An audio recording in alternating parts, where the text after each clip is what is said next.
Butter is not really made, it is broken. You take smooth liquid cream and you beat it until it violently falls apart into two different things at once. That is the strange truth behind how butter is made, and it is one of the most interesting facts hiding in your fridge. That gold block was once a liquid you could pour. So how does something you pour become something you spread? It all starts with milk sitting still. Leave fresh milk alone, and something quietly separates. Tiny droplets of fat, lighter than the rest, float slowly upward. That rich layer rising to the top is cream. It is nothing but millions of microscopic fat droplets, each one wrapped in a delicate skin, drifting in water. Factories do not wait for gravity. They spin the milk in a machine that whirls thousands of times a minute. The force flings the heavy water outward and leaves the light cream behind. In seconds, it does what a farm bucket needed half a day to do. And it takes a shocking amount of milk. To make a single block of butter, you need roughly 20 liters of milk. Picture a full bucket, reduced to one gold bar you hold in your hand. But cream will not become butter at just any temperature. It must first be chilled and rested for hours until part of the fat quietly hardens inside each tiny droplet. Skip that, and the churning fails. Now the real violence begins. The cream is poured into a churn and thrown into constant motion, beaten, slammed, tumbled over and over without rest. For most of human history, this was done by hand. Someone stood over a wooden churn and pumped it for an hour or more, waiting for the change. And sometimes the change never came. When the butter refused to form, it felt like a curse. Whole villages once blamed witches for a churn that stayed stubbornly liquid. Nobody yet understood the fragile science of fat and cold hiding in the wood.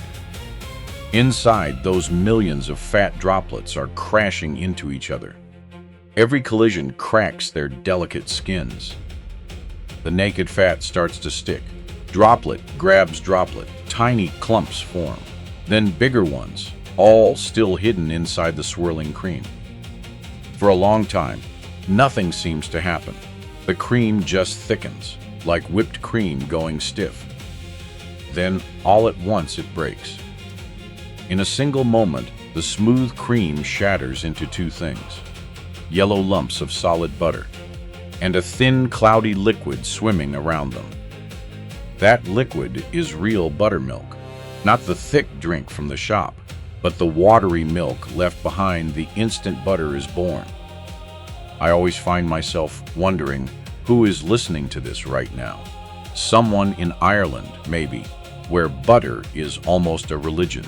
Someone in India, someone in Canada. All these different kitchens, one gold block. So, I am curious which country you are hearing this in today. Not the town, the country. Now, back into the churn. Modern factories never stop for a single batch. Cream pours into a long machine at one end, and a solid ribbon of butter creeps out the other. A continuous golden stream, made without a pause. But whether by hand or machine, the buttermilk must go. It is drained away, and the real work is only half done. Those butter lumps are still full of trapped liquid, so they are rinsed with cold water again and again until the water runs clear. Then comes a step with an old plain name: working. The butter is squeezed and folded and pressed, pushing out hidden droplets, until what is left is smooth and even. This is also the moment salt goes in, if it goes in at all. It is folded through evenly, so no single bite tastes sharp while another tastes flat. One patch of salty butter can ruin a whole block. And here is a fact most people never suspect. Your butter is not pure fat. A block of butter is only about 4/5 fat. The rest is water, locked in tiny droplets, trapped throughout the block. That hidden water is why butter spits and foams when it hits a hot pan. You are hearing the trapped droplets flash into steam and burst out. And that hidden mix can be quietly re-engineered. Whip air into butter, and it turns pale and soft, easy to spread straight from the cold fridge. Blend in a little oil, and it never fully hardens at all. Same butter, retuned for your morning toast. So 2 blocks of butter can behave completely differently. One is churned from fresh, sweet cream. The other from cream left to ripen with living bacteria first, turning it tangy and complex. Which would you rather spread on warm bread, sweet or cultured? One word, sweet or cultured. Write it below. That tang is not the only thing that changes, so does the color.